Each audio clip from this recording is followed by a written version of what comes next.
Holy packs. All right, guys, I have just a couple of mail day items here for you. Got an RAK, got a recent buy from eBay, and then also got my the new edition of the PSA magazine.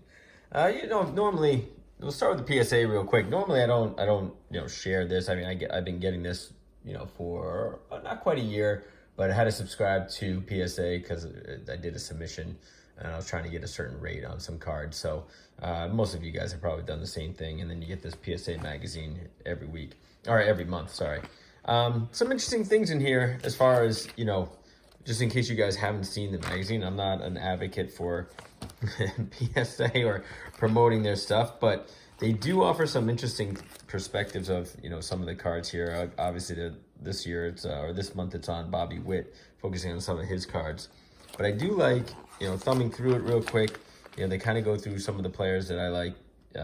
In this case, you got Tony Gwynn, kind of talking some of his unique cards, talking about the history of him, how he came about in the league, the question and answer with him on some things, and talking some unique cards that he had over the year. You get the Desert Storm card, the Boston's finest, things like that. Baseball's finest, sorry.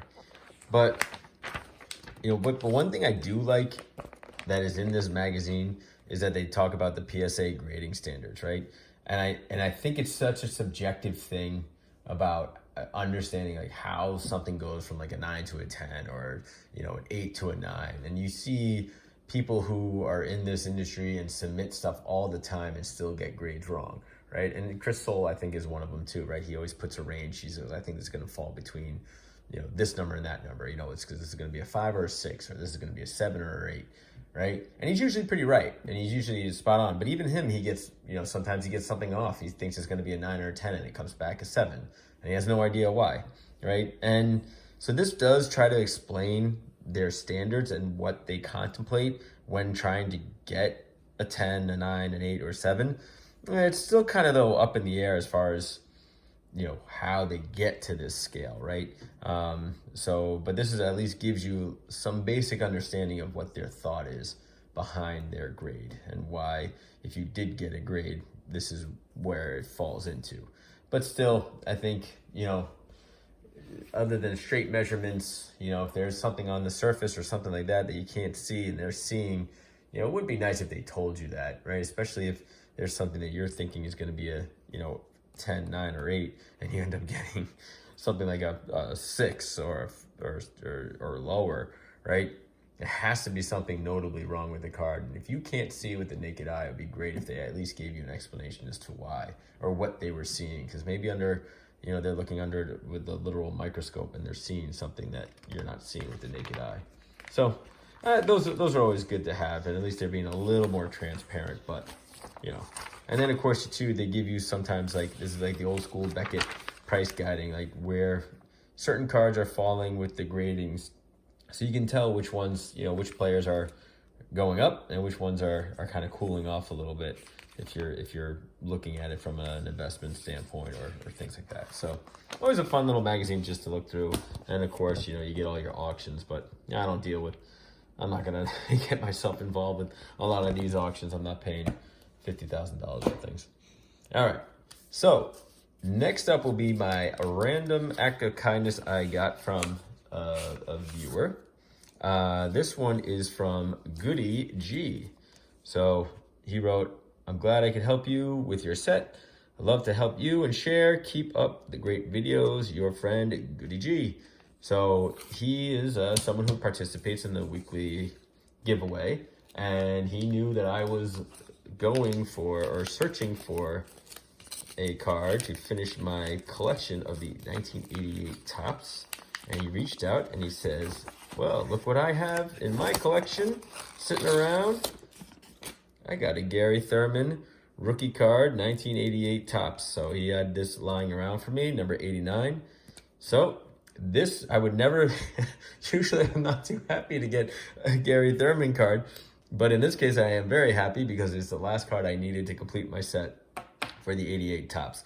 And now I know you guys are saying that, I could just bought like a set for $5 probably and gotten a card. But It's happened again through purchases of collections and everything else. There was so many 88 Topps cards that I was able to collate and get almost a complete set. And this was the only card that was missing out of all the cards I had.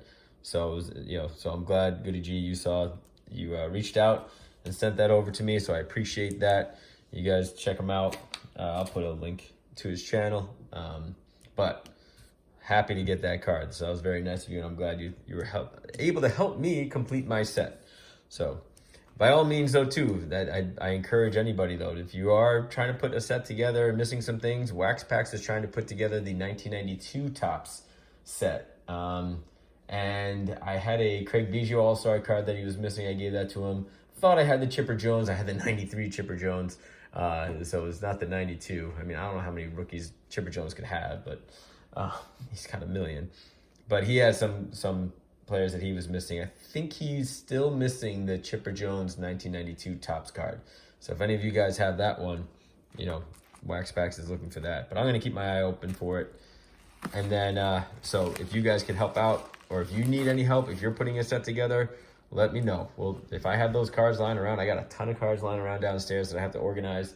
But if there's a card that you need to help fill up a set, throw it out there. Who knows? If I have it, I'll send it your way. No problem.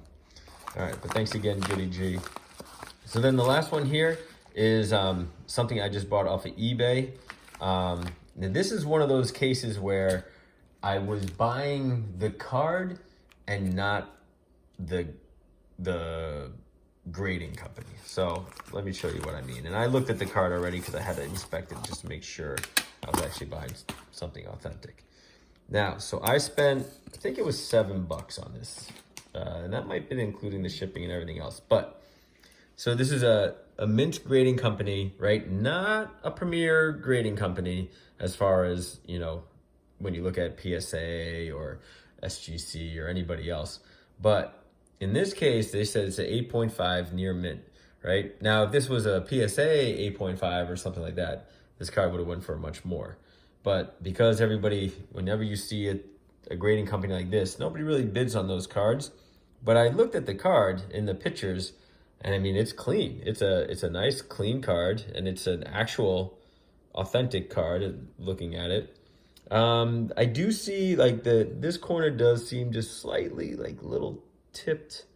It's hard to tell, but it's like there's these just little itty bitty tips on there, but for the most part it's clean and it centered fairly well. A little narrow here on the back side, right? And maybe a little up top. Almost seems like it goes, I don't know, I'll get the reflection on there. Almost seems like it starts thicker and then it gets narrow as it goes down.